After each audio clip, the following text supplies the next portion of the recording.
Boris. I'm Elena Casas. Thanks, Elena. Nice to hear from you. It's Tuesday's programme. It's the 23rd of July 2019, and it is Scorchio. It is 31 degrees outside in Salford and Greater Manchester. It's approaching 45 degrees in the studio. A little bit more on that later on. There might be one or two changes later on in the week. Like it or lump it. Anyway, welcome to the programme. Live right now on richieallen.co.uk, Fab Radio 2 in Manchester. We're on triggerwarning.tv, TuneIn Radio, and multiple other platforms as well. It's always good to be with you. Richie Allen. Yes, it's hot. And I'm hot. It's the Richie Allen Show. Broadcasting live on richieallen.co.uk and multiple platforms around the world. And now, here's your host, Richie Allen. Now, to talk about the conviction of Carl Beach yesterday, a.k.a. Nick, for making false allegations to the police about VIP paedophile rings. The former barrister, and the former immigration judge, Michael Shrimpton, returns to this programme. Michael, of course, wrote the terrific book Spy Hunter. Michael is going to talk to us about this case. You don't want to miss that. That's coming up this hour.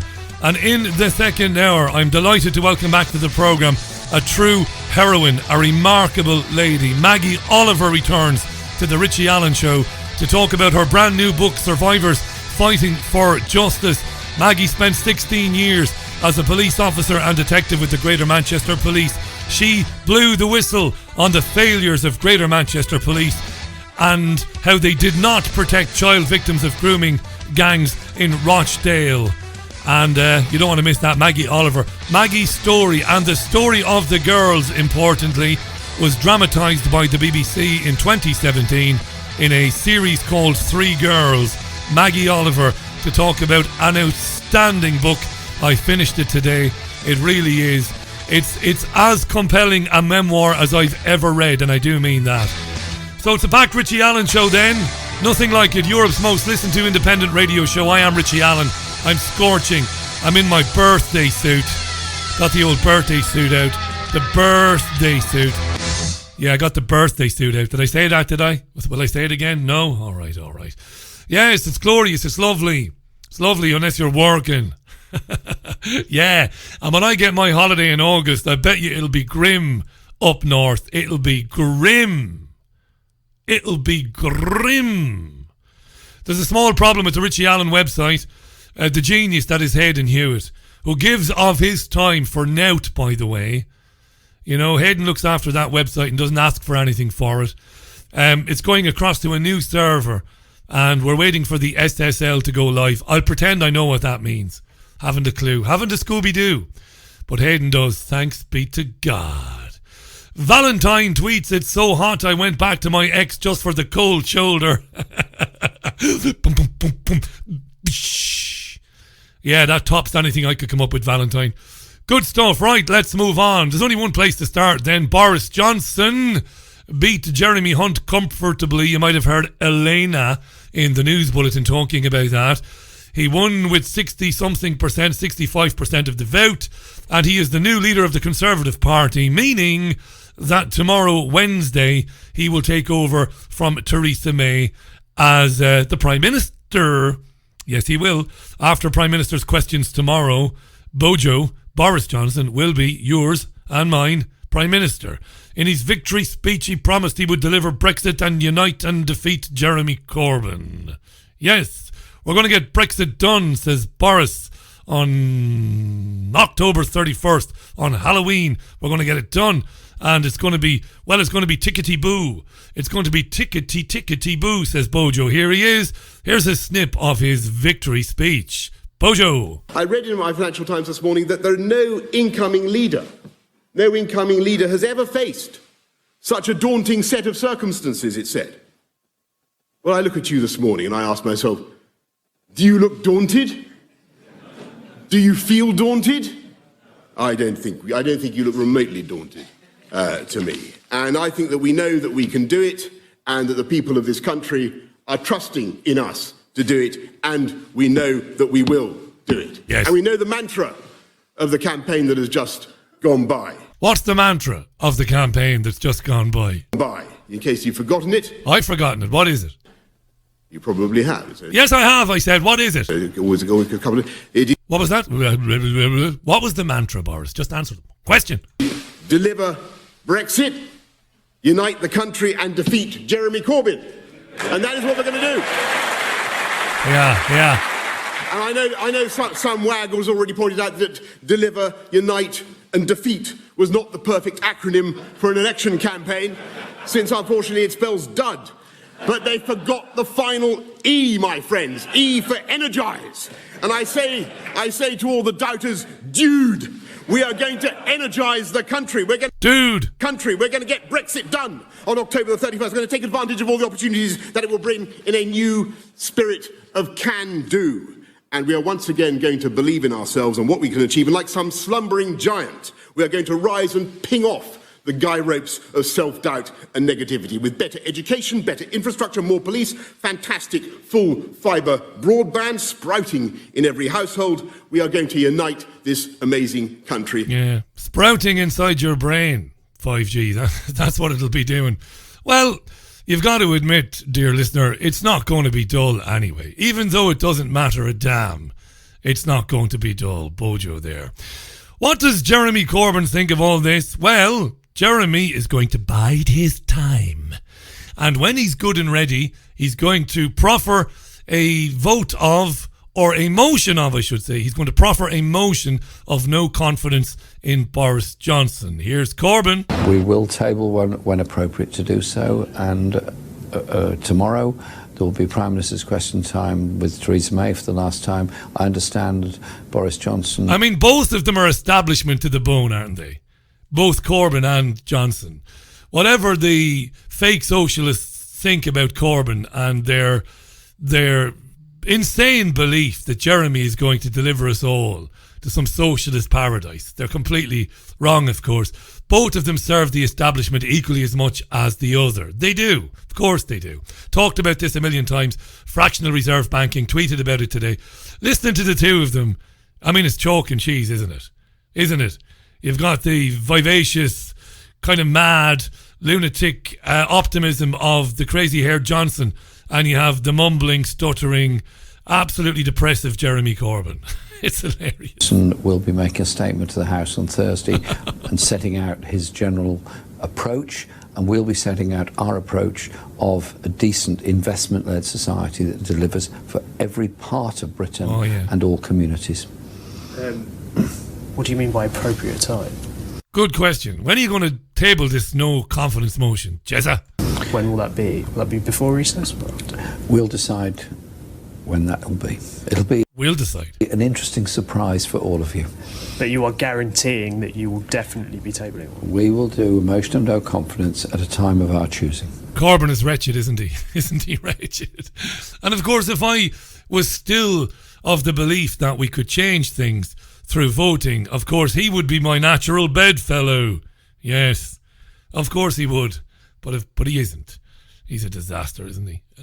Anyway, Jacob Rees-Mogg, terminological inexactitude, darling. He was like the cat that got the bloody cream, so he was. So it's a terrific result, a marvellous margin of victory. It gives Boris Johnson a very significant mandate, and it's a great opportunity for the country to make Brexit a success. So now I'm hugely encouraged. Will he be able to unite the party and the country? He will unite the party and the country. Once we've left the European Union, almost nobody will ever want to rejoin such a failing organisation. So it's a terrific opportunity for unity and positivity for this great nation. It's very good news Boris has done so well. Would you serve in a Boris Johnson cabinet if he was to ask you? Look, I've been supporting Boris for a long time. He has my complete support. If he wants me to do anything for him, I'll of course do it. But the key is that we deliver Brexit and deliver what the country needs. It's not about me. Yeah, it's not about you.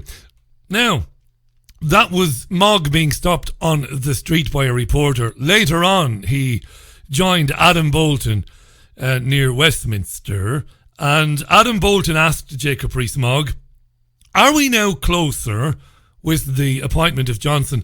Are we closer to a no-deal Brexit on October 31st?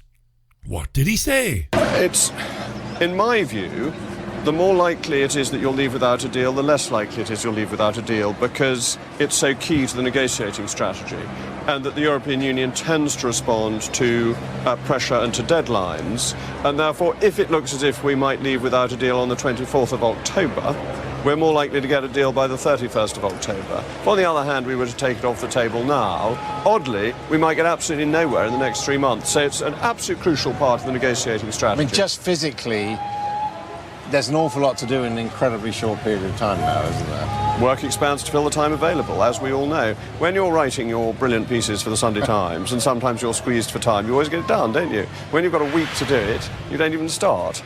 And a deadline focuses people's minds like nothing else. He's got a lovely turn of phrase, doesn't he, Moggy? Work expands to fill the time available, doesn't it? I suppose it does. I don't have any time available ever. Consumed by work am I, but anyway, that's neither here nor there. I'm not going to cry to you. Don't bitch to me, Richie. I heard you say. I'm not bitching to you. I'm just telling you. Anyway, it's all theatre. It's all theatre. Doesn't matter who gets in. Doesn't matter what colour mast, what banner they walk under, it matters not. I said this today. Somebody tweeted today, oh, Boris is the bankers' politician, is he? And Jeremy Corbyn is not, then? You really believe that? You really believe that Jeremy is not a bankers' politician? Corbyn frames everything, every plan, every objective that he has. He frames it within the current financial system. It's all laid out within the current financial. We'll have to borrow for this, and we'll borrow to invest. We'll borrow. He's as much a slave to fractional reserve banking, central banking, and the financial elites of the world as Johnson is. He's no different. This is why it doesn't amount to anything other than a hill of beans. But it's amusing to me, because if I have a mission, and I don't really, you know, I like hearing from people who've got things to say, it would be to educate the world, lofty ambition that, I'll be lucky to educate Salford, on how money is created. Because those who control the creation of money control every single thing on planet Earth. And Jeremy, the fake socialist Corbyn, has never and will never speak of that to any man, woman or child. This is true, you see. This is true. Bit of high comedy today on BBC Radio 5 Live. The BBC's wunderkind, Emma Barnett, came from nowhere. Emma, I talked about her quite a bit recently. Daily radio show on 5 Live, and one of the 3 female presenters of BBC Newsnight. Well, Emma Barnett spoke with Boris Johnson's father, Stanley. Stanley himself, a former Tory MP. This, dear listener, is high comedy. Listen to Emma Barnett. I love these people like Barnett, you know. And I've gotten into who she is in the past, with no self-awareness whatsoever. None. So narcissistic, so self-obsessed, not a shred of self-awareness in her body. Why do I say that? Listen to what she says to Boris Johnson's father, Stanley Johnson, and laugh along with me. Is your son nervous about his new job? I very much doubt if he's nervous. I very much doubt. I mean, this is a man who, you know, he's been through a tough English education. You know, he's played. I don't think anyone's going to be crying tears of worry for Boris Johnson going through Eton and then Oxford. What? Emma Barnett is taking the piss out of Stanley Johnson about the cushy private education enjoyed by new Prime Minister Boris Johnson. We'll come back to that one. No, come on, but you know, he's grown up on an Exmoor farm. I mean, doesn't fall far from the tree, does it? The apple. I think if you go to one of these private schools, or if you head down to Oxbridge or any of these places where they hang out, if you talk like that, they will understand exactly what it is you're saying. That's the way to communicate with these people. Just do that. And they'll probably give you a recipe for dip or something in reply or in response. Anyway, so she's had a little pop at him there about the private education, didn't she? She had a pop Tears of worry for Boris Johnson going through Eton and then Oxford. No, Come on, but he's grown up on an Exmoor farm. I mean, okay, it's a tough assignment, but don't tell me it's not doable. I can think of people, who've managed to do it very, very competently, and you might say, well, were they really, desperately qualified for it? Well, the answer is you rise to the challenge. Yes, the BBC wunderkind Emma Barnett, the Jewish princess, poking Stanley Johnson about the private education of his son, the Prime Minister. What kind of fuckery is this? Yeah. Who paid for your private education, Emma? Ah, yes, it was your daddy. How did he do that, Emma? Ah, right, he used trafficked young girls in Brussels in the northwest. Ah, yeah, that's what paid for your very expensive private education, lass. Complete lack of self-awareness, humility, none of it on display. Emma Barnett there at BBC Radio 5 Live today. Isn't it hilarious? Yes, Daddy did pay for her very expensive private education through the proceeds of the filthy brothels that he run in the northwest. Yeah. And we believe that Emma Barnett knew all about the brothels. Doesn't mind too much that. Well, her career advanced at the rate of knots through the BBC, and it was helped along by the miserable suffering of trafficked young women. Her gangster daddy. Lovely. This is the Richie Allen Show. It's 19 and a half minutes past the hour. Low blow? Not at all. It's not a low blow. Put yourself out there. Well, it's going to happen. People are going to talk about it. People are going to bring it up. Don't be taking the piss out of Boris Johnson's private education when your own daddy provided you with yours,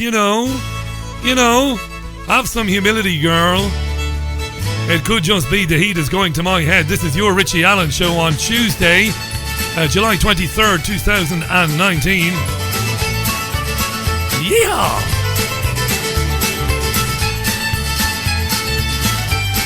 This is the Big Geraniums and a song called Home Again. Great to be with ya. Right, the Big Geraniums, Home Again on the Richie Allen Show. Let's get rid of the music. 22 and a half minutes past the hour. Now, you'll know, because it's been in every single newspaper today, most of the front pages as well, that Carl Beach of Gloucester was found guilty of 12 counts of perverting the course of justice and one of fraud in Newcastle yesterday. His lies, alleges the BBC, his lies led to a £2 million Metropolitan Police investigation which ended in no arrests or charges being made. He was known to the media as Nick. He accused senior politicians as well as army and security chiefs of sadistic sexual abuse, and he said he'd witnessed boys being murdered in the 70s and 80s. Operation Midland, which went on for 2 years, which resulted from the allegations by the guy Nick, Carl Beach, the former NSPCC volunteer. That operation closed in March 2016. The recriminations have been, well, coming thick and fast today, with the press asking questions of Tom Watson, the deputy leader of the Labour Party, a man who endorsed Nick back in 2013. So what's going on? Let's welcome back to the programme former senior barrister, former immigration judge, political activist, and the author of the terrific book Spy Hunter. Always a pleasure to welcome back Michael Shrimpton to the programme. Michael, thanks for your time as always. How are you?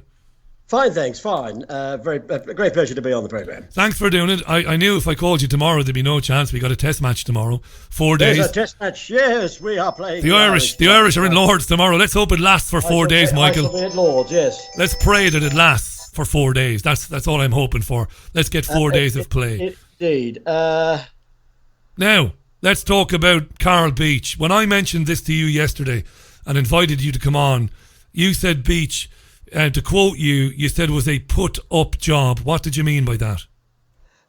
What I mean is that Beach was clearly working with GO2, either directly or indirectly, probably indirectly through a Metropolitan Police officer asset of GO2, which is the German intelligence operation in London. And his role was to make fake allegations with a view to damaging the real allegations which had been made of a paedophile ring operating at the heart of Whitehall. You believe this because you and I have spoken many times about the real reason Edward Heath took the United Kingdom. This is Prime Minister Edward Heath in the early 70s. Yeah. He took us into the European Union on unfavourable terms because he was being blackmailed by German intelligence, you believe? Well, that's right. He was not only being blackmailed by German intelligence, he was being supplied with boys by German intelligence. Heath was gay and a paedophile, and he was particularly attracted to young boys around about the age of 14, some younger, some older. And like all sexual predators, he was a weak man, and he had difficulty forming sexual relations with adults, and he quite liked to bully. Essentially, he was a man who could only have sex with children. Sex for him was about dominance and power, and he was a very unpleasant man. He and I never got on at all. I'm rather glad we didn't. I didn't know the worst of him when he was alive and we were in occasional touch with each other. Heath was being supplied with boys by a paedophile ring led by an obnoxious paedophile called Jimmy Savile. Some of your listeners will have heard of him. And that ring was being protected by the Cabinet Office. Heath's Cabinet Secretary, John Hunt, was also being supplied with boys. He was also a paedophile. Now, this is very interesting to me, Michael, because we've talked about this over the years. It's really important to talk about it again, and I'm glad you're on to talk about it. You talk about, the Cabinet Office knowing this and obviously not doing anything. British intelligence must have known and not done anything. And I don't want to spend too much time talking about German intelligence because I know you're a committed believer that it began with them. But why was British intelligence and the Cabinet Office basically sitting on their hands while this was happening with Edward Heath? Well, the Cabinet Office is part of the German government, not the British government. It's seen as part of the British government because it's based in London and because it is always headed by a Brit. But in fact, the initiative to set up the Cabinet Office came from the Imperial German Secret Service. It was set up in 1916 in order to concentrate power in Whitehall to make it easier for Germany to control Whitehall. They selected a German spy called Maurice Hankey. He was the most important figure in the British government up until he resigned, not long before the Munich conference. And of course, he nominated his successor, another German spy called Sir Edward Bridges. Now, how do we know they were spying for Germany? Were they ever charged and convicted with it? Well, they're outed in Spy Hunter, but there's no doubt that the first 5 cabinet secretaries were all German spies. They were all working for Germany, and the Cabinet Office is a self-perpetuating oligarchy. The Cabinet Secretary nominates his successor. The current Cabinet Secretary, Sir Mark Sedwill, was chosen by the notorious German spy Jeremy Hayward, who is the man who sanctioned my arrest, and knowing it was a wrongful arrest, and it ordered the Ministry of Defence to destroy documents. The orders were given by a female civil servant in the Cabinet Office who's since been banished to Northern Ireland, but the initiative to arrest me came from him, or rather, it came from the director of GO2. And Jeremy Hayward is dead now, and he's not in any position to say, Michael, you're talking absolute bollocks. I never spied for Germany. He's not here to say that, but presumably he would do. I'm afraid there's nothing I can do about the laws of libel. You can only speak the truth about the dead in Britain.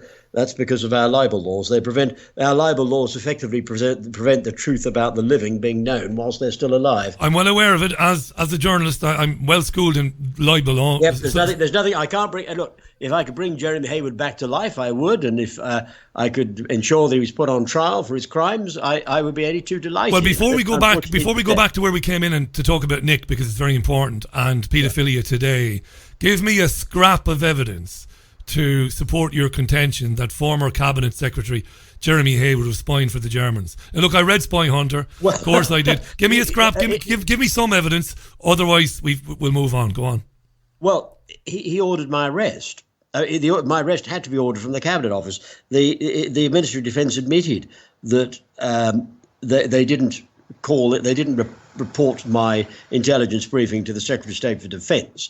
That nasty man, Philip Hammond. Yeah. It was reported to the Cabinet Office. It's a matter of record. They destroyed their contemporaneous note of my briefing. And you remain convinced. And look, one of the things I love about you, Michael, I met you when we were in London making television programmes, and I do have a lot of time for you. I wouldn't dare patronise you. I really like you. You've got a massive big brain on you. But you're so clever. You're too clever not to know that a lot of people listening to this will think, Shrimpton is mad. Like, this is the guy who said that the Germans were going to let a bomb off in London in the Olympics in 2012. Sure, that's crazy stuff. That's what they'll say, right? That's what I call the Tojo complex, from which the CPS and Thames Valley Police suffered. Yes, a lot of people suffer from the Tojo complex. Like General Tojo, they are slow to grasp the significance of nuclear intelligence, and they cannot grasp that a nuclear device could create an enormous amount of energy from a very small package. General Tojo didn't believe that you could wipe out a city-sized strategic target with a single bomb, even after Hiroshima was destroyed by a single device dropped called Fat Man. Just briefly, Michael, remind our listeners why you believe the Germans wanted to do that. Why? Was it to blame it on? I mean, I know this because we've spoken about it before. Remind our listeners why you think, before we go back to pedophilia, which is really important, why did they want to do that, in your opinion? Well, the aim was dynastic change. The Queen, the Prince Philip, Prince William, Prince Harry, the Prince of Wales were all going to be at the opening ceremony. So the Cabinet Office and Cabinet Office assets in Buckingham Palace had arranged for all the key members of the royal family in the line for the throne ahead of the Duke of York to be in the same place at the same time, in breach of security protocols. You normally do not have the royal family gathered unless it's in a secure location like Buckingham Palace. But you wouldn't normally have everybody in line, the first, second, third and fourth in line to the throne in the same place at the same time. That itself was a sign that something was amiss. The Cabinet Secretary, Jeremy Hayward, the then Cabinet Secretary, made sure, by the way, he wasn't going to be there, another sign that he was in on this. And the intent was dynastic change. I'm not saying for one moment the Duke of York, who I was at Lord's for that wonderful win over New Zealand, as was I. I'm not saying for one moment the Duke of York was in on the plot. He absolutely was not. The Germans thought that the Duke of York would be an unpopular king, and the Duke of York is no more a German spy than the Duke of Windsor. Well, you know, there are files being unsealed in America at the moment that make for very grim reading for the Duke of York. Let's be honest about it. That's the Epstein nonsense, but that was an attempt to entrap him. I mean, that again. Michael, stop you've now. Got German intelligence involved. No. He associates with a notorious paedophile. He associates with a guy who's admitted procuring girls under the age of legal consent. He has a lot of questions to answer. Epstein was targeting the Duke of York. The Epstein was trying to compromise the Duke of York. So the girls who said they were brought to Prince Andrew when they were underage, they're telling lies, these girls, you believe? Well, it's entirely possible. The whole thing was a trap. So it's also entirely possible that the Duke of York... Hang on, Michael, hang on. It's also entirely possible that the Duke of York is a paedophile. Oh, he's not. No. How do you know? We have to wait. Well, we have to wait and see what's in the files. We know that accusations have been made against him to law enforcement officials. Serious allegations. Your Highness, but I'm very confident that he's not a paedophile. Very confident. Well, I'm not. You know, it's not because I want him to be a paedophile. I'm not confident he's not a paedophile. Hey, listen, let me ask you. By the way, folks, if you haven't read Spy Hunter, it's a fantastic read. I mean, it really is. It's important. It's an important book, I believe. And I reckon you should check it out. Whatever you think of Michael. Because when you come on with me, I get listeners afterwards going, why'd you bring on that eccentric lunatic? Then, hang on, I'm not insulting you. And then other people come on and say, Shrimpton is onto something. And I believe you are onto something. Because when you say the Germans, you make me laugh. We're talking about the Frankfurt Rothschilds. But you, of course, you don't agree with that. But I know that's the truth. So let's move on from that. Let's talk about Exaro News. They're gone now. You have Carl Beach. He's going to get a jail sentence. As a scholar of the law, Michael, one of the things that was very strange was in this trial of Carl Beach, Nick, the alleged fantasist, it was revealed to the jury that Nick had a conviction for downloading images back in the early part of this decade. Now, some legal minds have said, that's outrageous. That is not standard procedure. That actually went against his ability to get a fair trial. The jury should not be informed of any previous convictions. Is that right, Michael? Yes. The judge has a discretion. The CPS made what is called a bad character application That is now set on a statutory footing, and the judge has a discretion whether or not to admit evidence of bad character. Now, before the bad character law was codified, there was a common law rule that evidence of a similar fact could be introduced, so that if you were accused of a crime and you'd previously committed a crime with a similar modus operandi, then under what was called the similar fact rule, that evidence could be introduced. The basis for the common law rule was that it had some probative value. The possession of images, and of course I was fitted up with possession of images in my case. Possession of images, it seems to me, is not so similar to the offences of which he was accused to have any probative value one way or the other. It might suggest a sexual interest in underage boys or girls. I'm not sure whether the images were of boys or girls. I think they were of boys, but I'm not sure.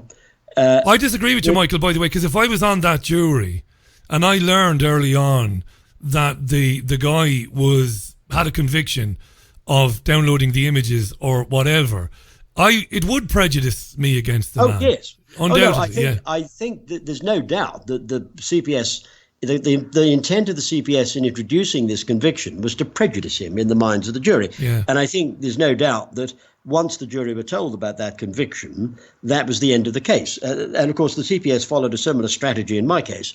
In the bomb hoax trial, they held over the conviction which they were desperate to get before the bomb hoax trial, even though the CPS knew full well it was a crock. Yeah. The CPS had tried very, very successfully to keep critical witnesses away from me from cross-examination. The CPS knew the conviction was a crock. They nevertheless held it over me by way of a threat of a bad character application. In this case, they carried out the threat and they got the evidence before the jury.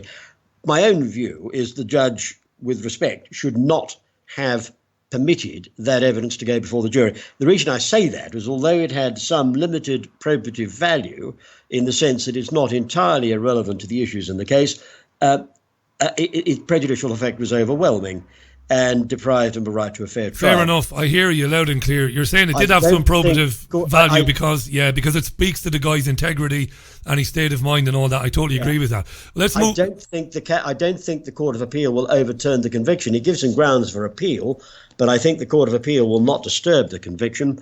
The Court of Appeal, I'm afraid, with the greatest respect, have a very poor record and you can tell from the frankness that I'm not expecting to be made Lord Chancellor. No, not anytime soon. No. Entirely a matter for the new Prime Minister. If he invites me to be Lord Chancellor, of course I shall serve. That's entirely a matter for him, and it would be discourteous to refuse such an invitation. Wouldn't it? And the salary that goes with it. Entirely a matter for the Prime Minister. I don't anticipate being Lord Chancellor, therefore I don't anticipate any Court of Appeal judge ringing me up next week saying, Lord Chancellor, what were you doing on the Richie Allen show, having a go at the Court of Appeal? Well, that's it. Well, the fact you came on this show, regardless of the things that have happened to you in the past, the fact you've came on with me, you're finished anyway. Now, let me ask you, the judge has obviously been very selective then in what he allowed to be admitted and what he denied in terms of. I think the ruling was wrong. I don't think I hold no brief for Carl Beach. It was me who alerted Wiltshire Police in their inquiry into Heath.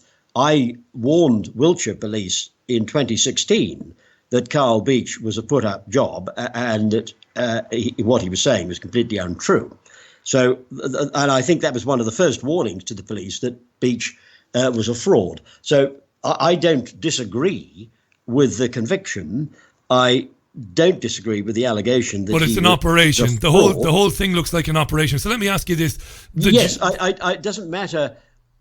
Although I held no brief for Carl Beach whatsoever, and I think he's a fraud, and I briefed the police against him 3 years ago, I am totally in favour of fair trials. And if I become Lord Chancellor, which is unlikely, but a matter for the Prime Minister, if the Prime Minister invites me to be Lord Chancellor, your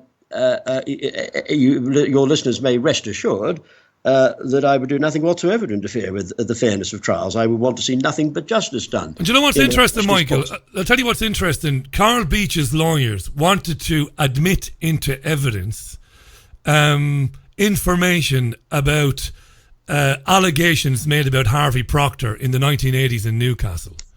And Proctor was interviewed, and several claims were made about Proctor that he had interfered with boys under... Now, Proctor had a conviction for being with a 17-year-old kid. This is before the age of consent was lowered.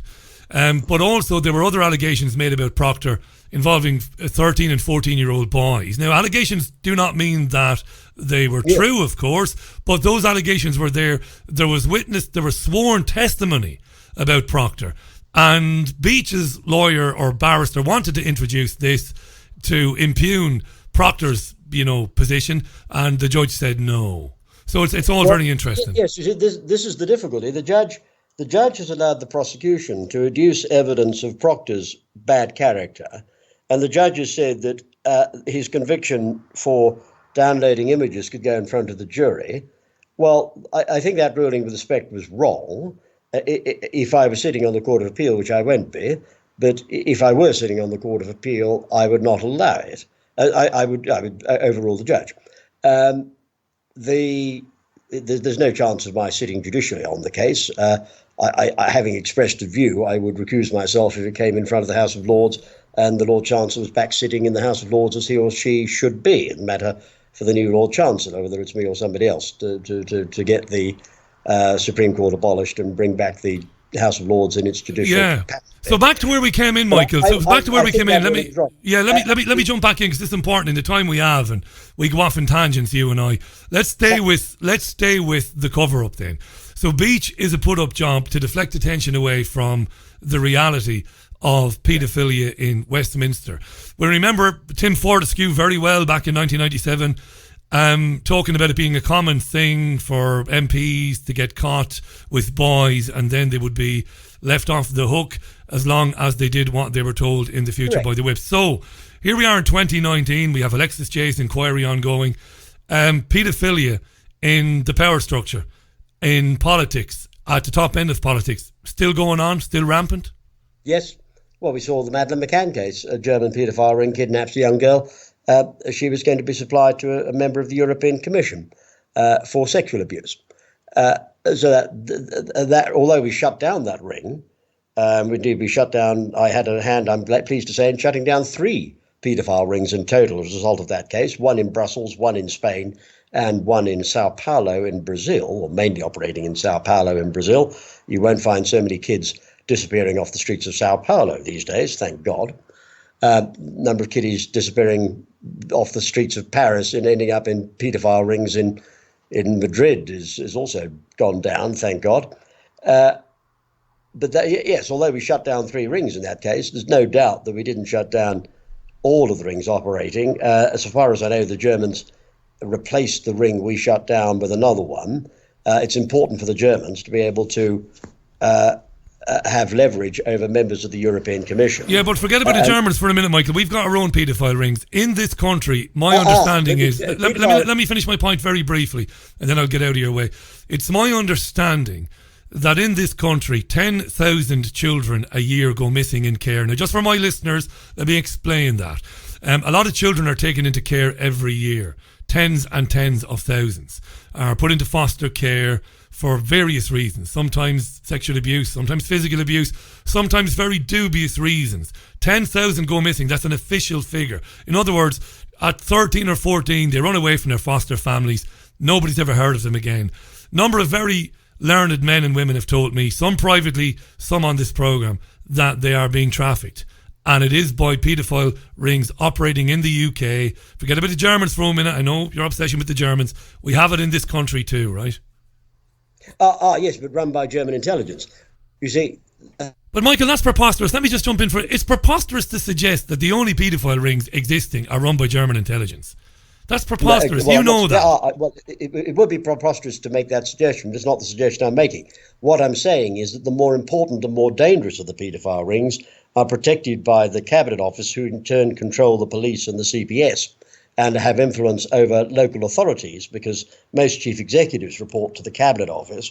The most dangerous and influential of the paedophile rings are run by GO2, the German operation in London. The trafficking of children for supplying to politicians and civil servants in exchange, and judges, in exchange for political favours, is a particularly and peculiarly German intelligence tactic. It's a disgraceful modus operandi, and it is particularly associated with Germany. Well, let's say I believe that. Hang on, Michael, hang on. Touch it with a barge. Sorry, let me jump in. Your machine gun delivery is brilliant, but I got to jump in there. Right, let's just say I believe you, and I agree with you that it's Germany. What is it then, to protect the integrity of the European Union? Is that what the whole thing is about? Well, Germany, as we know, set up the European Union. Yes. The idea for the European Union came back in from Reichsminister Funk's Ministry of Economic Affairs in 39-41. We know the Germans control the European Union in conjunction with the French, who in turn are a client state of Germany. It's one of the means by which Germany exercises influence in its sphere of influence, which it defines that as including the UK. Germany sees the Ukraine plus the whole of the European Union as its sphere of influence.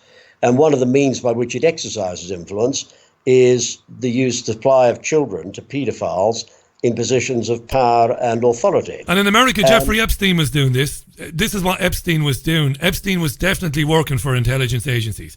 If it wasn't, Mossad, I agree. I think, my view, Jeffrey Epstein is an operative, but he's not an operative of American intelligence. In my view, he's an operative of German intelligence, Israeli intelligence. But we're not going to have that argument again. We're not going to have that row again, me and you. We had that row before. We will avoid having the same rows. That's what I love about you. We have all new rows. We won't have the row about Mossad and the German intelligence. So he's over there entrapping very powerful people on video. And I want to ask you this. So you believe then that I shouldn't say right across Westminster, but some very powerful political figures on the right and on the left today, maybe frontbenchers, maybe shadow frontbenchers, maybe prominent MPs, are compromised. Some of these people will have been compromised with children, you believe? Yeah, correct, yes, and it's still going on. And it's very dangerous, and it needs to be stopped, and I hope the new Prime Minister will put a stop to it. No chance, though. Well, if I go into the cabinet, then yes, there's every chance. I know if you get into the cabinet, but Boris Johnson, the cabinet secretary is fighting a desperate rearguard action at the moment to make sure I don't go into the cabinet. So whether I go in or not is entirely a matter for the Prime Minister. Well, you're not going to get recommended for a peerage because of your unfortunate legal affairs in the last few years. But let me just put this point to you. There have been discussions, and clearly the convictions would go by way of a royal pardon, which the Cabinet Office is blocking. So the peerage and the royal pardon would go as a package. But again, that's entirely a matter for the sovereign, whether a royal pardon is granted, entirely a matter for the Prime Minister, whether he recommends my appointment as Lord Chancellor to the sovereign. I'm not saying I will be appointed. I don't think I will be, but it's entirely a matter for the Prime Minister. Well, Les Hewitt says the Germans, there are a lot of people in Germany. Michael should say who in Germany he's talking about. I believe he's talking about the Frankfurt Rothschilds. We've had this argument for years. I don't believe you. But anyway, I love you, but I don't believe you. Michael Shrimpton is our guest. Now, Boris Johnson says, come hell or high water, I'm taking us out of the European Union on October 31st. He's not, Michael, is he? It's not going to happen. Yes, he is. No, I trust him. I believe him. I think he's a good man. That's why I've been supporting him in his leadership bid. I've said from the beginning I thought he would get it. He should have got it in 2016. I believe him. We're coming out, come hell or high water, on the 31st of October, probably with no deal because the Europeans won't give us a decent deal. Well, that's a matter for them. They won't put a decent deal on the table. Therefore, we'll be coming out without a deal. It's my contention that we won't leave with no deal. Of course, we should do. We should have done the day after June 24th, no right? deal is good for Britain. It's bad for the Europeans because of the massive trade deficit. Correct. Which is exaggerated by the Rotterdam-Antwerp But here's my contention now. Here's my contention. I believe that Johnson will do some sort of Brino thing where he'll come to some arrangement with them that he will sell as a win for him. I sound like Donald Trump now. He'll call it a win for him. But in fact, it'll be us still subjected to the pillars, freedom of movement and all the rest of it. I believe that's what's going to happen. We're not going to leave flatly with absolutely no deal. It's not going to happen. We're going to leave without a deal. The May deal is dead in the water. The leaving without a deal on the 31st of October is the default position, and I don't think there are the numbers in the House of Commons to block it. We saw an attempt made to statutorily prevent no deal, and that failed because of Labour rebels. Everybody's talking about Alan Duncan and these potential Tory rebels, including Philip Hammond. But these nutters, no offence intended, on the left wing of the party, these extreme left-wing loonies who believe in the European Union, actually believe in it. I mean, they're not very bright, no offence intended. These left-wing loonies are thankfully outnumbered by sensible people in the Labour Party, as we saw the last, the media go on endlessly about there being no parliamentary majority for a no deal. In fact, the last time Parliament voted, the people attempting to block no deal failed. Not by very many votes, but they failed. Well, it's going to be very interesting the next couple of weeks. Before recess, yes. There'll be a bit of manoeuvring. Corbyn said today that he's going to hold in reserve a tabling of no confidence in the government. Well, I think he's right. Incidentally, I think it absolutely disgraceful that his medical records were handed to the Cabinet Secretary. How does that... The Cabinet Office should not have briefed the media about his private medical life. Michael, I could speak to you all day, my friend. Thanks for coming back on to talk about this. I really appreciate it. I'm going to recommend Spy Hunter again, folks. If you haven't read it, it really is an important read. My pleasure. And I don't think I'll be prevented from coming on your programme because I'm in the government. I'm not expecting to be appointed, but as I say, the stranger things have happened. Throwing your hat in the ring. Serve if asked. Well, look, enjoy the cricket tomorrow. Let's hope it goes, as I said earlier on, for 4 days. Let's hope the Irish can manage to bat for at least a day. I think they'll be doing well to take the Test match into a fourth day. England have a very strong team. So do I, yeah. New to Test cricket, but I'm sure it'll be a good match, and I know the MCC committee will want as many MCC members there to show an interest in the Test. One of the reasons why I should be going is to, we've invited Ireland to play a Test match at Lord's. I think there ought to be a decent crowd, and I'm sure the pavilion will be, if not packed, it won't be quite as packed as it was for the World Cup final. No, it won't. But I'm sure it's a landmark. It's a landmark game. Ireland, as you said, are new to Test cricket. They've got to learn somehow. Maybe they won't, collapse in the way I fear they will. We'll see tomorrow and over the next few days. Thanks for your time today, Michael. Really appreciate it, mate. And I look forward to speaking to you again soon. My pleasure. Bye-bye. Cheers, Michael. Michael Shrimpton, live on the line from his home. A lot of tweets on that. Base Ninja tweets, Richie, how does Michael know that it's the Deutschlanders? He seems convinced it's them. How? Evidence, please, Mr. Shrimpton. I've been having this out with Michael Shrimpton for years. David Stanford asks, does he mean the Fourth Reich? He means the controlling Frankfurt Rothschilds, but he won't admit that. And ultimately, what he really believes, and I have some sympathy with him, is it's basically a German plot to keep order amongst politicians who might have anti-European Union sentiment, or who might be opposed to the European Union, or who might want to leave the European Union. And I'm not saying that he's right. I don't know. Ultimately, it's speculation, but I have a lot of sympathy with that. The European Union is a post-Nazi project.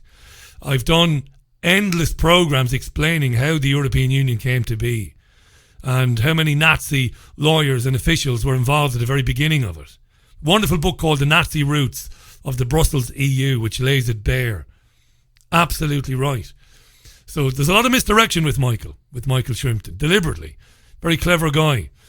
But I think he's worth even persevering with, even though when Michael comes on, and I don't mean to do him a disservice because he's a very bright fella, obviously, but when he comes on, a lot of listeners turn off. Or they say, I'm not buying this. He keeps blaming the Germans for everything. Well, I think he's been very clever. Personally, but I could be wrong. It's coming up to 6 minutes to the top of the hour. This is the Richie Allen Show, live in Salford in Greater Manchester.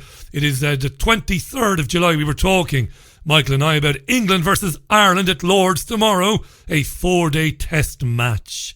I'd love to be there, but I'll be here with you, and I'll be watching it on the telly during the afternoon while I'm beavering away preparing the programme.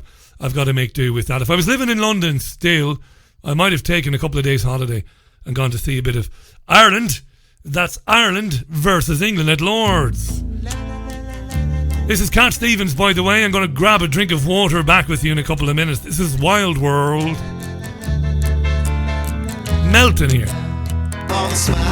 Mr. Cat Stevens and Wild World on the Richie Allen Show. I've had one or two tweets giving me some stick about Emma Barnett. I've been called a bully. Never been a bully in my life. Let me tell you, Emma Barnett's private education was funded by her parents. Her father's a pimp. They kept a brothel. Mum and Dad were convicted. Dad went to prison. She knew this. And I've been sharing the story with a friend of mine, one of my great friends, and it's important to note that there were some very serious people working very hard when Barnett's career was taking off, because Barnett is absolutely dreadful as a broadcaster and as an examiner of politicians, a cross-examiner and interviewer. She is horrendous. I've used examples of it. Not fit for a community radio station with a transmitter with a 500-metre radius. I wouldn't put her on a radio station which only broadcasts to a half a kilometre radius. She's garbage. And yet her career has risen. It's stellar what's happened to her. And she is crap. All the more bizarre because of her background. Right? Very interesting. So don't say that you're being hard on this girl, Richie. I'm not. Doesn't matter whether she's a woman, a man, non-binary, trans, whatever the bloody hell. The fact is, it's a very interesting story. And as I said, as she was on the rise, there were people interfering with the Wikipedia page.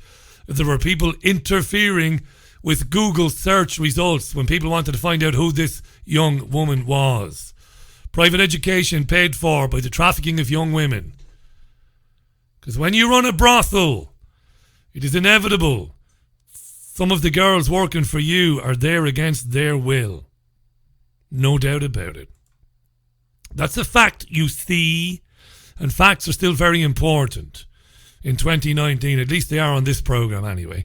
Thanks for your tweets. Hi to Mwinga. Hi to Gail. How you doing, Gail? To David, who says, Daddy must have kept a little black book of clients with a bit of power. Says David, I don't know, my friend, but I understand why you would ask that question, but I don't know. I find it fascinating. Nobody would rise within the organisation that she has risen in with the sort of background that she has. Now, she didn't traffic girls. She didn't run the brothel, but she profited from it. And there's a good deal of evidence to suggest that she knew all about it. What her parents were doing. You know, that would be the greatest barrier ever. That's the sort of thing that would embarrass an organisation like the BBC. You know, that's the sort of thing that she wouldn't even hear about.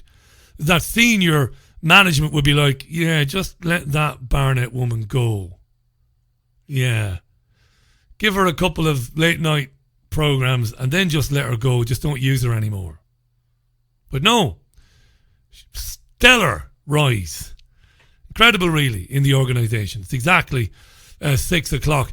While it's exactly 6 o'clock, let's get the headlines from Elena Casas at FSN. A little bit of headlines, because you know, you never know what's happened since we last heard from her.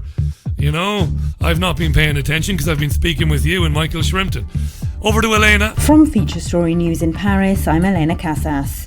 Boris Johnson has been elected the new leader of the British Conservative Party and is due to become Prime Minister on Wednesday.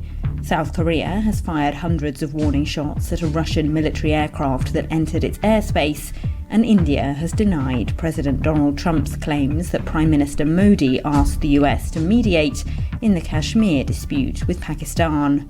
Cheers, Elena, thanks for that. This is the Richie Allen Show, by the way. How you doing? Welcome to it. My name is Richie Allen, but then you knew that, didn't you? Broadcasting live on Fab Radio 2 in Manchester, triggerwarning.tv, TuneIn Radio, and my own website, richieallen.co.uk. Europe's most listened to independent radio show. I'll be joined in a couple of minutes' time by the truly heroic Maggie Oliver. I can't wait for that. Maggie joins me. Any questions, any tweets, anything you'd like me to put to Maggie on your behalf, do tweet at Richie Allen Show. She's got a fantastic book out about her experience in the Greater Manchester Police Force, but also dealing with the absolute scourge of pedophilia, of girls being groomed by predatory Pakistani grooming gangs, predominantly in Rochdale and in Manchester. You don't want to miss this. We'll be talking about Maggie's book in a couple of minutes' time. Great to be with you as always. The Richie Allen Show relies on your support. Go to richieallen.co.uk and set up a monthly donation today. Yeah, it's bloody hot. I mean, it's properly hot. It's not even funny. All right? So I'm going to play some French music while I get Maggie on. Yeah, I'm not going to do that again, am I? All right, just did it again. Don't make that bloody mistake. All right, there you go. All right. The heat gets to me, you see. This is the thing. This is Zaz from France. This is Zaz. This is brilliant. Maggie Oliver is next. Yes, that's a Zaz, ni oui, ni non. My French is dreadful, but there you are. It's a self-titled record, by the way. Thanks to Paul for the tweet. How you doing, Paul? Nice to hear from you today. It is scorchio here in Manchester. Temperature still above 30 degrees, but it's great to be with you as always. Thanks for tuning into the programme. Very special lady going to speak with us now. Brilliant that I got to read the book, which I'm going to talk to you about briefly before we say hello to her. The incredible Survivors Fighting for Justice book by the great Maggie Oliver. Let me tell you very briefly about her. I know that in this part of the world, of course, she's held in great esteem and very high regard, as well she should be. She's a former detective constable with the Greater Manchester Police, and she spent 16 years, first of all as a police officer, and then, of course, as a detective. And if it wasn't for her, we wouldn't know about the systemic failure of Greater Manchester Police in protecting children from grooming gangs in Rochdale. We owe a debt of gratitude, I think, everybody in this part of the world and beyond. She revealed how gangs of men, Asian men, were basically seducing young girls with alcohol before raping them repeatedly under threats of violence. And some of you will have seen the BBC television programme Three Girls, which aired in 2017, the dramatisation. I think it's one of the most watched programmes in recent years the BBC produced. She's got her own foundation now which helps survivors of people who have been groomed, girls that have been groomed, even girls forced into marriage, and we'll talk about that as well. But the book has just been published, Survivors Fighting for Justice, and when I tell you that it's one of, if not the best and most gripping memoirs I've ever read, I really mean it, because it's like in two parts. She details what it's like as a young woman joining the police force, training, coming up, dealing with her colleagues, general policing, and then you have the horrors then of Rochdale. It's a fantastic read. Let's welcome back to the programme Maggie Oliver. Maggie, love having you back on. How are you? Hi, Richie. Thank you for having me on again. I'm a bit worn out, to be honest, but I'm still plodding along, you know. Yeah, I know you're worn out, and I mean it when I say thanks for coming on, because at this stage you'd be forgiven for saying, I've had enough now. I've had enough of press releases. I've had enough of interviews. I've had enough of meetings, enough of public speaking. But thanks for giving us your time. I meant every word of it, Maggie. The book is fantastic. It's absolutely I'm going to say it 100 times between now and the end of our conversation. Maggie Oliver, Fighting for Justice. The book is called Survivors. Folks, do you know, if you've got a young boy or a young girl who's at college, they're thinking about going into the police, if you set aside the horrors of Rochdale and what Maggie uncovered, it's a wonderful introduction to what life might be like as you set out on a career as a police officer. Do you know that, Maggie? It's absolutely brilliant. As much as I was intrigued by everything that happened with the grooming, which is obviously the most important thing, your telling of the story, you know, your husband coming to terms with life as a police officer, it's brilliant, Maggie. Thank you. That means the world to me, Richie. And you know, people really only know me because of the grooming. And every time I do an interview, I feel myself as though I'm like a record that's got stuck, talking about the same thing. And sometimes it goes through my head, I bet people are sick to the back teeth of hearing what I've got to say. So I wanted my book to help the reader understand a little bit about who I am, and perhaps understand why I was, you know, put in the position of having a choice, carry on with your job or resign. And I didn't think I could do that without including some of the story of my life. I mean, it's fine. There's a lot more. I could have filled 2 or 3 books. A lot was taken out because we didn't have enough pages. Yeah. But even taking out of it all the other stuff about the grooming and the police and the CPS, you know, my own kids now have got a document of our life, and the dad and Macy, who, you know, that they couldn't recall because they were too young for a lot of those memories. So it's something that they will have forever as well, and that's on a personal level. But I think it gives a bit of a background to why and how I got to the place that I got to, really. Yeah, it does. And it's so readable. It could be fiction, you know. It's not, of course, but it's so readable. And there's light relief in there. There's some smiley moments. I mean, I was laughing reading about you going into a classroom and you're surrounded by all these guys that they look like Bruce Willis, or they look like Vin Diesel, or they've all finished in the army and they're gone into the police, and you're there. Here's little old me. What chance do I have in the classroom? It's brilliant, Maggie. It's so human, you know. And one little story before we talk about why you wrote the book, in terms of, you know, we saw the three girls, and I know, because I've been listening to you and reading you, I know that there were things left unsaid in Three Girls, and I want to talk about that in a second. Yeah. But there's a lovely story about you being called. Tell the story about the little boys who took the sausage roll, Maggie. Tell us that story. This is brilliant. Yeah, go ahead. I think it was just one of the stories that I think explains or shows that I was always a little bit different. I mean, we had a big supermarket. I worked in Moss Side, and you know that these big supermarkets often have a zero tolerance attitude towards shoplifters. So as a police officer, you are told that you go in and you lock up and you arrest and all. Well, you know, I'm a mum of 4 kids, and I was, I don't know, a couple of years into my job, maybe, yeah, about a couple of years in, and I was sent to the big supermarket, and for a report of theft. And when I went in there was these 4 little kids like stood in the manager's office, about 11 years old, looking very bleak, and you know, I think they thought it was a joke actually. But I walked in and actually what they'd done, they'd eaten a sausage roll walking around the supermarket, and there's a zero tolerance attitude, and I'm thinking, this is bloody crazy. You know, I've got kids of this age. They've eaten a sausage roll. If I arrest these 4 kids, we've got, you know, 4 vans with 2 police officers in each van. We've got 4 appropriate adults. We've got 4 lots of lawyers.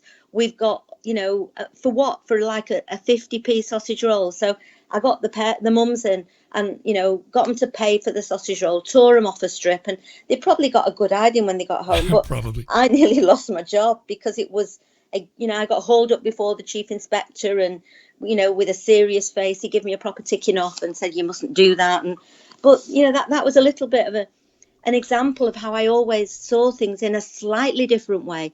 And I think that stayed with me throughout my career. And I think the reason I was like that was because I was a 41-year-old woman when I joined. And, you know, you do change as you grow older, and you see that things are not always, you know, black and white, and sometimes you have to look at the bigger picture, and that's what I always tried to do, to be honest, Richie. Yeah, but it's there a were a lovely lot story, of amusing, you know, moments along the way, and I loved what I did. You know, I did love it. It shines out of the book, your love for the job and your love for people, and that was very revealing to me. You know, if I'd have been your boss, you know, regardless, you know, if I'd have been your boss, I would have said, Jesus, Maggie, you saved us an absolute nightmare there today. Thanks for that, you know, because as you said, 4 lots of parents, 4 lots of solicitors, 4 vans. I would have said, thanks be to God, we've got officers on the beat that have got more important things to do. But very revealing to me, the fact that you were threatened, basically. This is not the way to do it. You should have hauled them in. That's community policing, what you did. Yeah, and you know, there were a lot of my colleagues who had the same attitudes, but you know, I don't even know how the chief inspector managed to be serious when he was telling me off, because I found it all a bit comical in a way, that it was such a big deal when it was, you know, at the end of the day, a sausage roll. But it was kind of an insight into it. You know, a lot of policing is about individual senior police officers, and if you get a senior police officer in a position of responsibility that actually has been promoted because he was useless at what he did, you are banging your head against a brick wall, really. We had some fantastic senior officers. You know, I could name, you know, 4 or 5 that were brilliant. And I've mentioned a couple of them in the book because they saw the bigger picture, but you had a significant number that had known nothing else except for policing. And there is an argument to be made that police officers should have had some life experience before they enter the job and before they get promoted. And I think we would have a very different kind of policing and attitudes towards not only grooming, but other, at the end of the day, for me, as a police officer, the police is a police service. That's how I always saw it. And you only need a police force when the service falls apart. We police by consent. We're there to keep the peace and to look after people. That's how I always saw it. But there were definitely two perspectives on policing. I still get nervous now. I think it's been inbred in me that if I hear, the blues and twos on a police car behind me, I immediately think, oh my God, what have I done? Right. But most people are, genuine. Yeah, we might all speak on our mobile phone in the car sometimes, or we have a light that's gone out, but it doesn't make us a criminal. The bad guys are, from my point of view, the really bad guys are the ones that we should be focusing on. If resources are scarce, and they are, but we have to make choices. And locking up 4 kids for eating a sausage roll is not good use of resources. And as a mum and a housewife who had to manage a budget, probably that's the way I looked at that.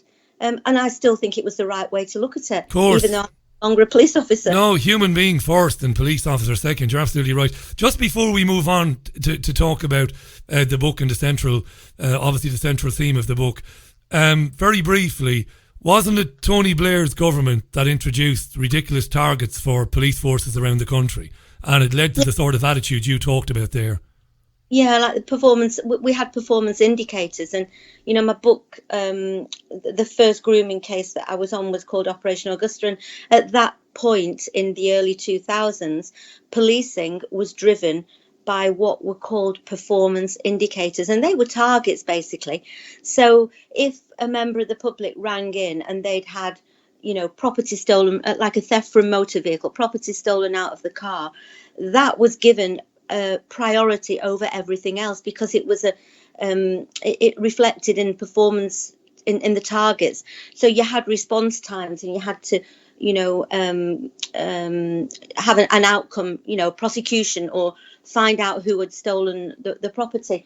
But if and that was one of the performance indicators, as were burglaries and robberies and acquisitive crime.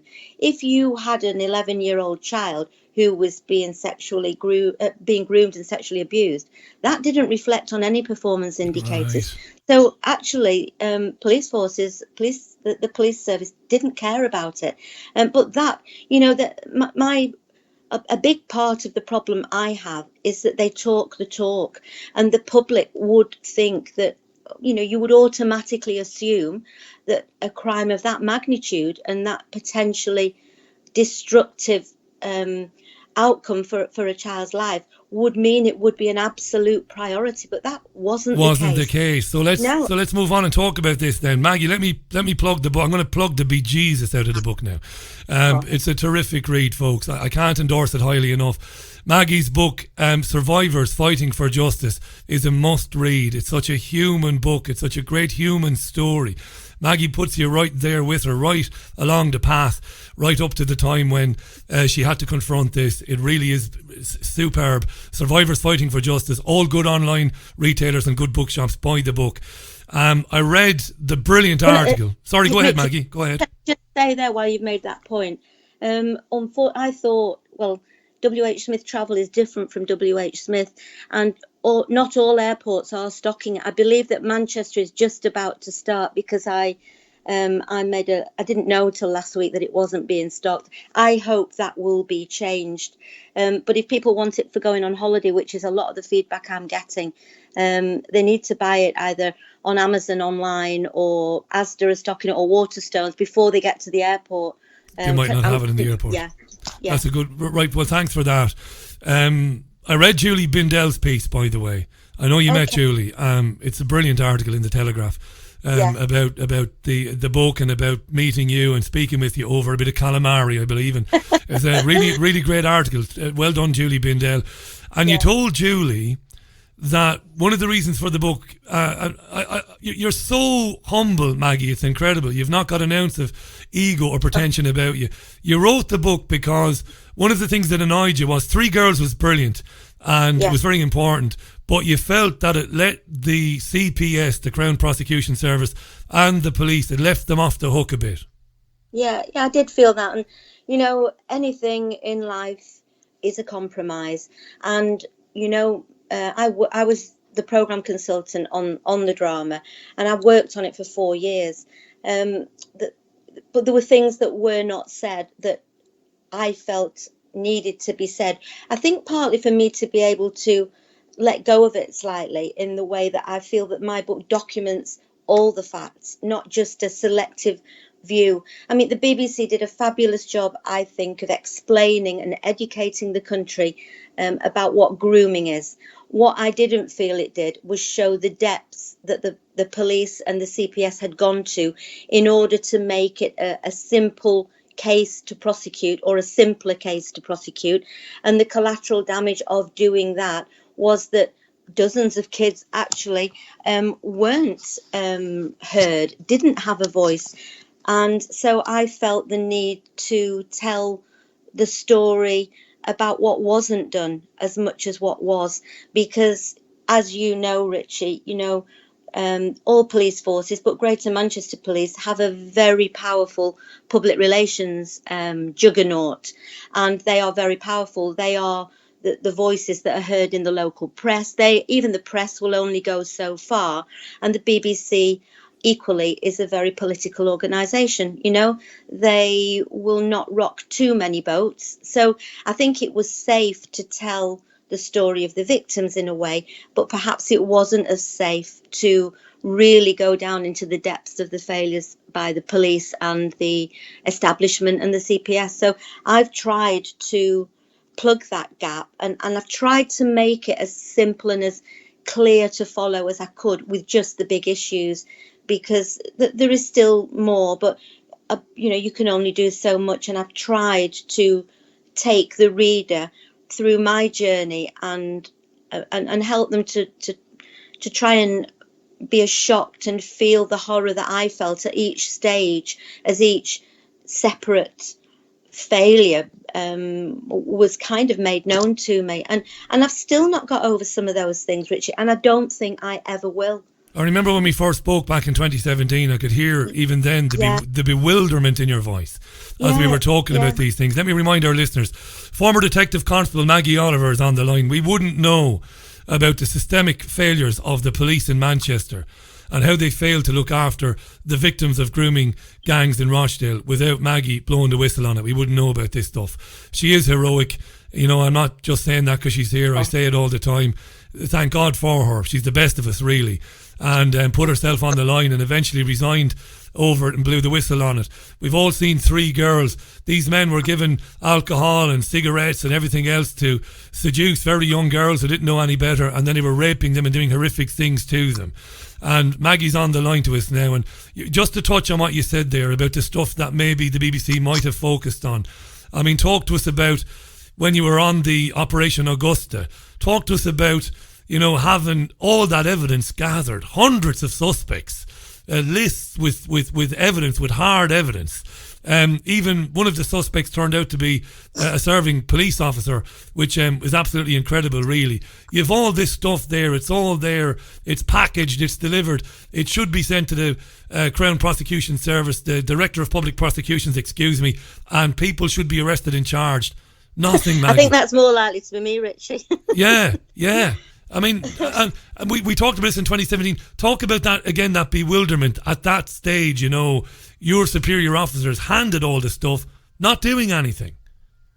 Yeah, I still find it incredible and unbelievable. And, you know, and actually alongside Three Girls, there was the documentary called The Betrayed Girls, made by Henry Singer. Very, very well-renowned documentary maker. And he tells the story of Operation Augusta through the voices of various people, including me. But I've lost my thread. But in relation to that documentary, for instance, the mayor of Manchester, Andy Burnham, who is meant to hold policing Manchester to account, he set up an independent inquiry into what had happened in Operation Augusta, and I've spent many hours, as have other people, being interviewed by the team, the independent team. Well, we're now nearly 3 years on from that, and we still haven't had any kind of an acknowledgement of the failures or an explanation of why it happened. I just don't. I could never get my head around why they dropped that job, because I worked on it for a year and a half, more than a year and a half. And my husband, Norman, he was terminally ill. As I've spoken about it, as you know, in the book, Richie. Yeah. And when I left work in March 2005 to look after Norman in his final few weeks, that job was being run by the major incident team. All the information we'd gathered about, suspects and registration numbers, locations, victims, social workers who had been banging on for years about what was going on, that was all being put onto a Holmes database. And anybody who knows anything about policing will know that the major incident team only deals with very serious jobs, not jobs that they are considering, are they a job? Serious jobs. That decision had been made by the top level of decision-making people within Greater Manchester Police, including Assistant Chief Constables, the Chief Constable. They had decided, based on what the Augusta team had uncovered, that that was a major incident. So when I went off work and all that was being handled by major incident team, I thought that job was going to progress for another year or 2 years. Men offenders be prosecuted for rapes, for dozens of rapes. I came back to work a few months later and the job had been buried. They were not buried, completely buried. And not one single person had been charged with serious offences. Nobody had been charged with any sexual offences. I could not believe it. I had met these kids. I'd met many social workers who had been banging their heads against a brick wall, and I was just incredulous. But that job was a carbon copy of what subsequently happened in Operation Span. The modus operandi, the way the men operated was identical.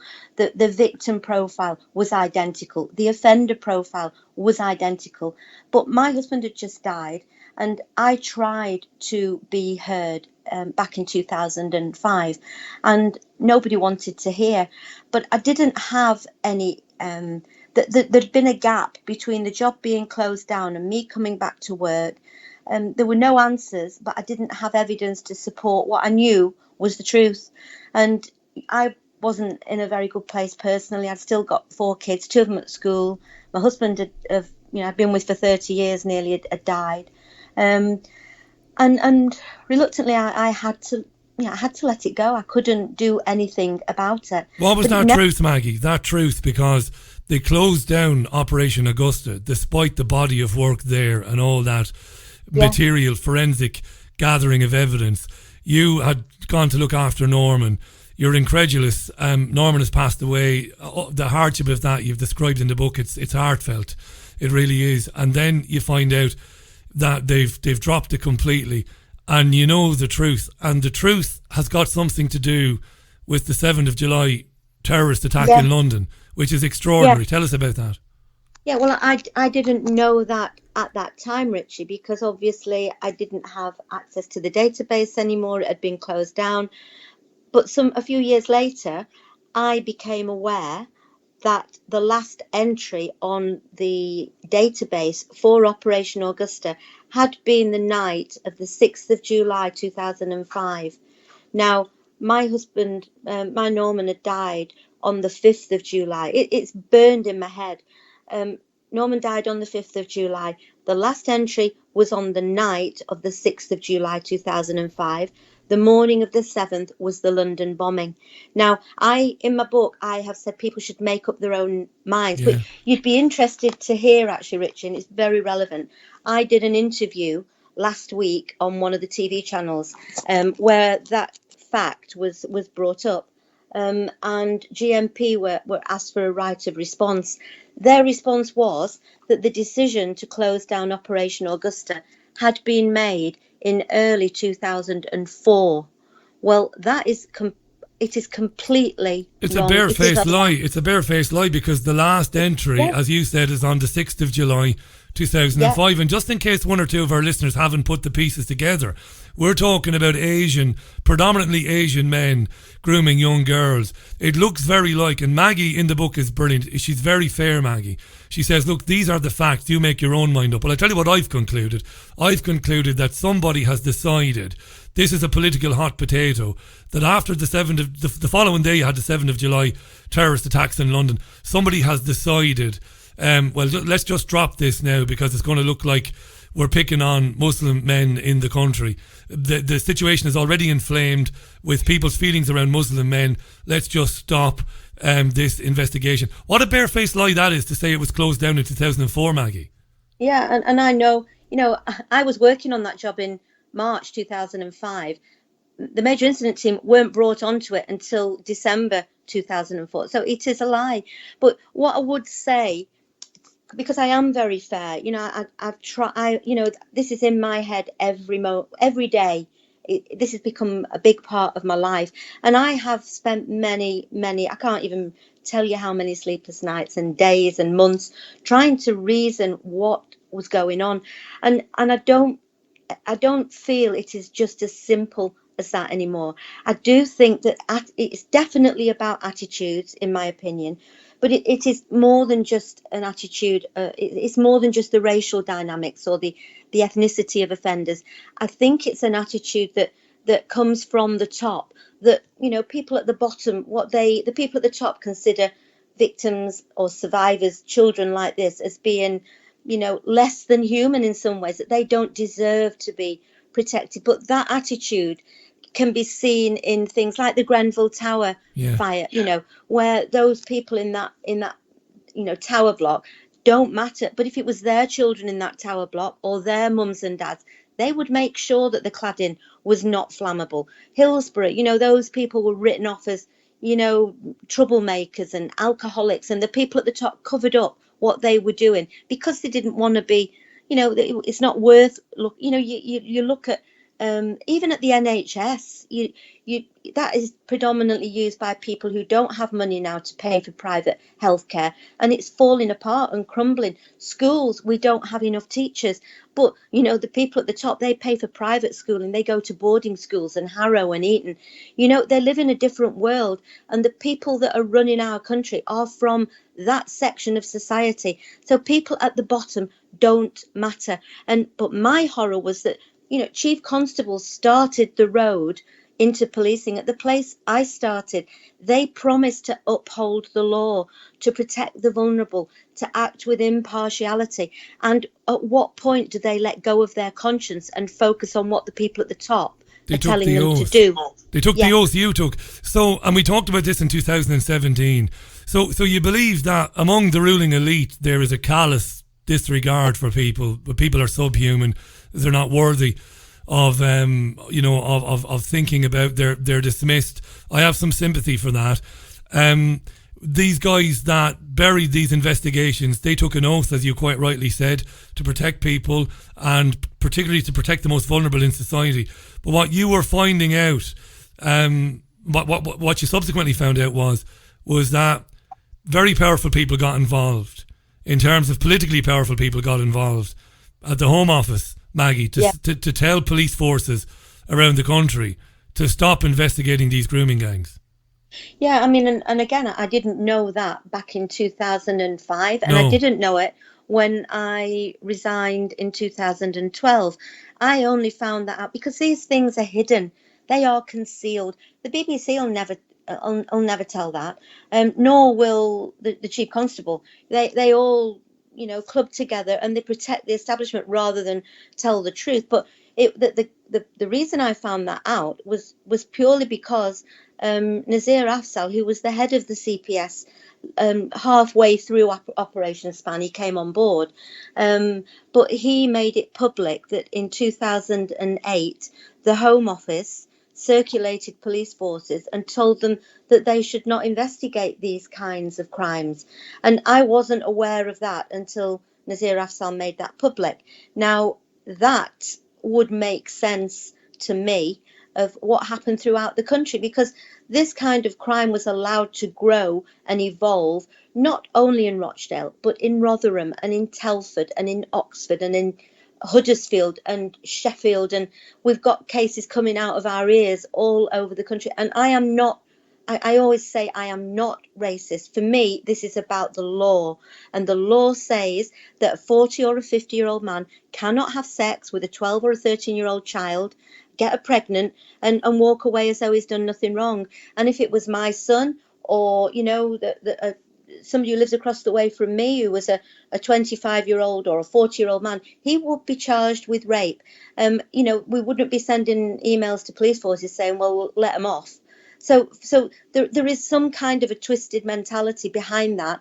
And if we don't have the rule of law, if we don't trust the police and we don't trust the CPS anymore because we can't, then we're going into a place where we're going to have people taking the law into their own hands. And, you know, I gave 16 years of my life to a job that I believed was there to protect the vulnerable from the bad guys. So, you know, I'm not trying to destroy anything. I am trying to say we have to have a criminal justice system that members of the public can trust. And now, even though I was a police officer, even I don't trust it anymore, because it has failed me. It's failed generations of children. You know, where does that leave us as a country and as a society? It's a mess, and it's a tragedy. And it's wickedness for me. It is wicked, yeah. Simple. It should be blind, Maggie. You're right. You're very eloquent. It should be blind to race or religion. You know, justice should be blind to all of that. Yeah. It's as simple. It should come down to the facts. What can be proven, what can't be proven. Maggie Oliver is our guest. I've got the book in my hand here. I've read it. The future Mrs. Allen is going to read it next. She can't wait to get her hands on it. Maggie Oliver, Fighting for Justice Survivors. Maggie's battle to expose the Rochdale child abuse scandal. It's horrific. And just to pick up on something, it's my fault. Maggie was talking about Operation Span there.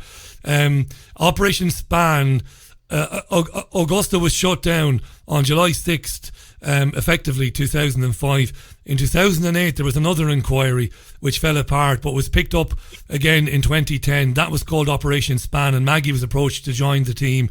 And it was in 2010 then that Maggie realised just how horrendous this was, that they were sitting on, well, God knows how many cases, loads of evidence, loads of people that needed to be interviewed, loads and loads of victims, dozens and dozens, maybe hundreds. And at that point it was bizarre, Maggie, because suspects were coming in to be interviewed even before you'd spoken to some of the victims. This is in 2010. I mean, you must have thought to yourself then, this is just massive. This is beyond the scope of most people's understanding of what was going on. Oh, well, even beyond mine. You know, the way I'm speaking now, we're in 2019. It's taken me 15 years to piece this all together. And, you know, what happened on Augusta really was repeated again on Operation Span. But before I mean, the drama does cover this in a way. It doesn't cover much of my story, to be honest. But there is a scene where I go in and I tell them I'm not interested in going on this job because of what I've already seen in 2005. But I was given cast iron guarantees that there would not be a repeat of this, that if kids came on board to tell us what had happened, they would not change their minds. And, you know, that the abuse had long since finished. These kids that we were approaching were no longer being abused. They had come out of that cesspit, if you like. They had managed to escape. So I was tasked with going back to persuade them to put themselves back into that horrendous place, that the worst place that they'd ever been in their lives, purely for the public good, so that these men could finally be convicted of having abused dozens of kids. And when these kids eventually agreed to do that and put themselves through months of horror, of video interviews and audio interviews, and going to ID parades and picking out their abusers, taking me to locations to show where the abuse had happened, and shops where they'd been taken and houses where there'd been groups of men in one room, a list on the back of the door where they've ticked off every time they've used the house to abuse a different child. Those things, I feel that is, I am humbled and honoured that those children trusted me enough to tell me those things and to help the police. I only went and approached them because I had been promised there would not be a repeat of Augusta. And ultimately, I wanted to put the paedophiles away so they couldn't do it to other children. So when I see things happening like 6 or 7 months later that started to make the hairs on the back of my neck stand up again, I couldn't make sense of it. But when they finally decided that they were not going to honour the commitments to these kids, I really felt that I had to make a stand this second time. But even at that point, Richie, it took me 15 months before I finally resigned, because I still couldn't believe that the Chief Constable knew what was going on, that the Home Office knew what was going on. My federation turned their back on me. The IPCC wouldn't listen to me. The head of the Serious Crime Division threatened me. It was a long journey to me speaking publicly. What's inside you, Maggie? I've never met you. No, then, because I've never met you. I would have loved to have gone to see you in Macclesfield last Sunday, but due to doing a programme on Sunday and getting it on air, I couldn't do that. But I'd love to meet you, and hopefully we'll have a cup of tea someday in Manchester. Yeah. Where did you find the fortitude to deal with all of that? The barriers, the cold shoulder, the dirty looks, the obfuscation, the obtuse behaviour. How did you fight through all of that? You know what? I don't really know, because it nearly did destroy me. And it really, really was the worst 2 years of my whole life. And I have been through some, well, I won't swear, but I have been through some tough times in my life. And that 2 years was, without a shadow of a doubt, the hardest, because when Norman died, I couldn't have saved him. And nothing would bring him back. When Macy died, my little granddaughter, nothing would bring her back. But this was, I always refer to it as willful blindness. It was negligence. We knew what was happening. We knew what the facts were, and the powers that be decided to turn their back on these kids. And in my heart, I was ashamed, but I couldn't sleep, and I was very naive at first, I think, because initially I thought it was one officer who I felt was blocking the inquiry. But I didn't want to cause problems for my colleagues, for one colleague in particular, and that kept me in this place where I didn't really know where to go. I didn't know anybody who had been through this before. But ultimately, when I'd been through every rank possible, there was I ended up, actually, that my last day at work, I ended up unconscious on the floor in the office with all my supervisors. And it was stress that had brought that on. Stress caused by this job, by where do I go with this? Because if I didn't speak out, in my mind, I'm as bad as those people who have turned their backs on these kids. And I just knew that I couldn't live with myself if I didn't do something about it. So it became a choice between my job and my conscience and what my kids thought about me as well. That's been a driving force for me. I want them to think of me not embarrassed because I towed the line and didn't do the right thing. I wanted them to know that, I'd stood up for what I believed in, and I'm still unshaken in the belief that what I did was the right thing, because I don't believe that the country would know what has gone on. We wouldn't know, Maggie. We wouldn't have a clue, and I've said this 1,000 times. Without your bravery, we wouldn't know. Maggie Oliver's our guest. We've got about 7 or 8 minutes left on this. It's flown by. I want to talk about the foundation in a minute. The book is Fighting. It's Survivors is the book, Fighting for Justice. Don't trust that you can pick up a copy at the airport. Some of the airports don't have the book. Pick up the book online or at your local bookshop in your local town. I'm telling you, it's a fantastic read. It's gripping. It's also human. It's funny at times. It's horrifying as well, of course, at other times. You've got a genuine heroine here, Maggie Oliver. Maggie will be embarrassed, but I mean that from the bottom of my heart. No. Tell me this, right? You've done it. Do you think attitudes have changed within police stations around the country, or will they change? I dread your answer. What do you think? I had many colleagues who felt the same as me. But as I was told when I was trying to be heard, you are just a detective constable. Senior officers make decisions.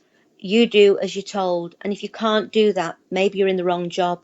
Well, the tragedy and the shocking thing is that I believe that those people at the top of the police and the CPS and the government are more interested in covering up these mistakes and hiding the truth than they are in doing the right thing. And that's why I continue to bang on, because, you know, we've had no accountability, not one senior police officer. Think of every scandal in every town and city that we've had these cases around the country. Not one police officer, a senior police officer, has ever been held accountable. They try and make a scapegoat of a detective constable like me, or some poor officer who's asking for help but doesn't unfortunately document it properly. You know, they are made scapegoats. I know from my journey from 2012 that there is a massive vacuum of help for survivors of abuse. They are, even if they get to court, they're cast out at the other end of the door.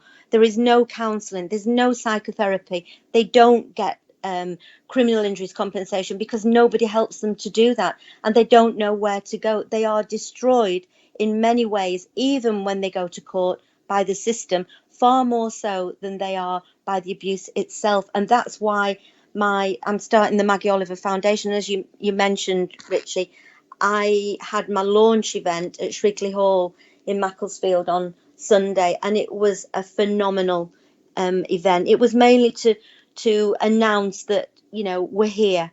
There's a long way to go to open my first centre, which will be in Rochdale, and I'm trying to generate coverage and attention for people. I'm going to need volunteers. I want access there for, you know, survivors to come, where I can't help every kid personally. I do my best, and I still support many of the kids in Rochdale, but every one of those kids wants somebody to hold the hand.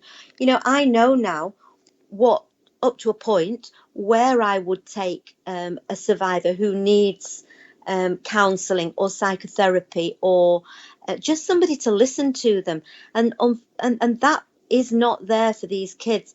They are isolated. And I don't just want my centre to be for survivors of the grooming gangs. I want there to be a place in Rochdale and every city where a girl who's being subjected to female genital mutilation can go, because within her own community there is nowhere to go. They're isolated and they're scared, and they are destroyed by what's happened to them. I mean, kids who also have been young women who are forced into arranged marriages within the Pakistani community, where the abusers and the groomers in these gangs came from. That there are many decent people in that community that I would like to join with me to push through the changes, to open up the debate. You know, girls in that community as well would have somewhere to go that is outside their community, because the community itself is a very closed and close-knit community where women are frightened to talk out. Very often they don't even speak English. They are isolated, scared, and equally victims of abuse. So, you know, I'm trying to widen my work, not in any way to underplay this, but for me the law is the law. So whether a paedophile who grooms gangs of girls in Rochdale is a Pakistani man, or whether it's FGM is predominantly in the Somalian community, you know, the law is there to prosecute abusers. Whether it is somebody like Jimmy Savile, who was, you know, abused dozens or hundreds of girls. You know, there are people there are victims of these abusers who have nowhere to go, and I'd like my centre to be a place that helps those survivors who feel that they've been abandoned by society, that if you just want to come and have a cup of coffee until they feel comfortable, they're in a place of safety. And it's a big ask, and I would ask anybody who's listening to this to go on my we're starting we've just got a website. It's in the making, it's there. I've started a Just Giving page. I'm going to be looking for a little drop-in centre where I can start a pilot where we start, and then we look for corporate funding and public funding, because I know what is needed. I can't do it on my own, Richie, but I want there to be a place in every town and city for kids like this to go to, and I hope that my name will let people feel that they can trust me, and that to go to one of my centres, well, the first one hopefully, and then more, that they will feel that they can be safe, that they will be heard. And it's not all about a prosecution. In fact, most of the time it isn't about a prosecution. It's about helping those people pick up the pieces of their broken lives that without that support at the right time will never recover. So I'm trying for my book to tell what has been and learn lessons from that to pave the way for what I hope will be. But it won't happen from the police and the CPS and the government. We are going to have to drive that ourselves and shame them into doing something about it, because that is really, in my opinion, why these trials are now very prevalent, because they've been shamed into having to do something about it. If it had slid away and been hidden, we wouldn't be seeing all these cases now. No. So, I think they're all connected. So that's my aim, Richie. That's what I'm... Do you know what, Maggie? We wouldn't be seeing these cases now if it wasn't for you and others. It's got nothing to do with a football hooligan running around outside court cases shouting his mouth off, by the way, just in case anybody's listening. The foundation, the Maggie Oliver Foundation, the independent media, and I'm just one. We do have collectively we have a pretty broad reach. The independent media will do all it can to promote your foundation. There's no doubt about that. And the book, oh no, they will, Maggie, because it's a wonderful idea. The book, I swear to God, my listeners know me. They've been with me for years. I'm not a sellout. I don't endorse very much. The book is absolutely gripping. I haven't read anything like it. As far as a memoir goes, I can't remember the last time I was as moved by a book. It's called Survivors, by the legend that is the former detective constable Maggie Oliver, who you've been listening to for the last 40 minutes or thereabouts. Maggie's website is Maggie Oliver, so it's Maggie 2 G's, i.e. Maggie Oliver.co.uk. You'll find out more there. As Maggie said, you're a star, Maggie. I'll give you the final word, and I mean it on behalf of everybody who lives in this country. Thank God for you and for what you did. Final word to you, and thanks for giving me your time today. Thank you, Richie. I really appreciate you listening to me, and I just ask as your readers to read the book and make up their own minds, really, and please support my foundation, because that will make a difference if I get the backing. I promise everybody that the money that people donate will 100% make a difference. That's really all I can say. I have no doubt that'll be the case, Maggie. More power to you, and Godspeed to you in your efforts. And I know that when you do have information to share, and when there's progress with the foundation, you'll come back and update us. And do stay in touch with me over the email. Let me know next time you're around this neck of the woods in town, and I'd love to buy you a drink, Maggie. You deserve that much at least. I'll take you up on that, Richie. Listen, a double vodka and Diet Coke. Double vodka and Diet Coke. An aristocrat. I'm speaking to here. No, just a cheap date. Maggie, thanks so much for your time. God bless. Thank you, Richie. Speak again soon. You. Bye for now. The amazing Maggie Oliver, live on the Richie Allen Show there. And I've got the book in my hand, and it's a great read. All good online retailers, and it will be in your local bookshop for sure. Don't bank on it being at the airport. That sounds a bit weird, because it doesn't sound like a holiday read, but it is. It's a thriller that is, it's as page-turning as anything you'll read, but every bit of it is true. And as I said, it's like a book in two halves, because in the first half of the book, you're on Maggie's journey as you know, not as a young policewoman, because she was 41 when she went into the force, but you're on that journey of her going to the training, being in the classrooms, dealing with all the highs and lows of that.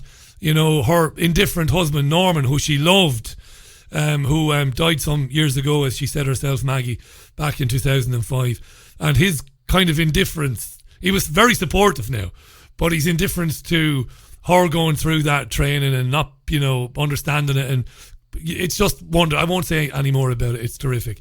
It is hugely supportive, Norman was, for Maggie. But being the husband of a police officer, how she describes that, it's absolutely amazing. Survivors by Maggie Oliver. Right, that's about it. It's absolutely scorching in Greater Manchester, and it's scorching in this studio. My God. We survived. We're approaching 4.5 minutes to the top of the hour. I'll be back with you tomorrow. I will, one way or another. I will be back with you because I've got guests booked in, and I've got guests booked in on Thursday as well. I do. There's no escaping it. There's no escaping it. But it's rotten. And I've been explaining it to people who've been asking me on social media. The thing is, you see, this is our new place. And as of yet, I haven't had the opportunity to do certain things regarding the insulation and the ventilation, because the studio is basically a box. It's not. It's a big sized bedroom. It's not the box room. It's a big sized bedroom, a very big sized bedroom. In fact, thankfully, but because of sound issues, and I thought about today actually just leaving the windows open and acting like basically back in my mainstream days, we would do outside broadcasts, and you would interview people at the side of the road, and you would hear cars passing in the distance, and you would hear voices in the distance. So I thought about leaving the window open and doing the programme. And then, because I'm such a consummate professional, I thought, no, don't leave the window open, suffer in silence. But what I might do tomorrow is I might do the programme but leave all the windows and all the doors open. So you will hear things going on in the background, but you'll still be able to hear me. We'll see how it goes, because it's rotten. You might remember last summer in the heat wave, there were 3 days, I counted them, 3 days when it was impossible to do that programme. Because it was unbearable, and it's been unbearable today. But anyway, that doesn't matter. What matters is Maggie Oliver, an extraordinary woman. MaggieOliver.co.uk. And again, the book is called Survivors. Survivors Fighting for Justice. What a read that is. Right, that's it. Thanks to Michael, by the way, Michael Shrimpton in Air 1. Thanks, Michael. This programme, of course, will be available on Podomatic, Spotify and iTunes, and it'll be repeating all the time on richieallen.co.uk. All right. Thanks to my guests. Thanks to you. Speak to you tomorrow at the usual time of 5 p.m. UK time. I have been Richie Allen, and this was your Richie Allen Show. Look after yourselves. Bye.